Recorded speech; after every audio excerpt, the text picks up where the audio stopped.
আসসালামু আলাইকুম ওরহমতুল্লাহি ওবারাকাতুহু। প্রিয় দর্শক, আমি মোহাম্মদ আলাউদ্দিন খান এই মুহূর্তে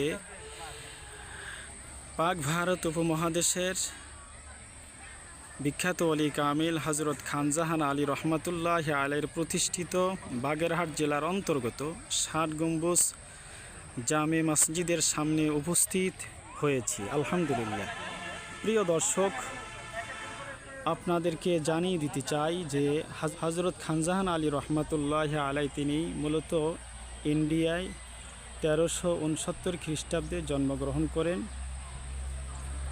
ইসলাম প্রচার প্রসারে তিনি অসংখ্য খেদমত রেখেছেন, যেমন এই ৬০ গম্বুজ জামে মসজিদ এবং মানব সেবার জন্য ২টি দিঘি খনন করেন। এছাড়াও সমাজ এবং রাষ্ট্রের উল্লেখযোগ্য ইসলাম প্রচারের জন্য খেদমত করেন এবং মৃত্যু হয়েছে ১৪৬৯ খ্রিস্টাব্দে তার নিজ দরগায় বা খানকায়, যেখানে ইসলাম প্রচার বা চর্চা করা হতো, সেই দরগায় এশার নামাজ পড়াকালীন ইন্তেকাল করেন। তখন তার বয়স হয়েছিল ৯০ বছর।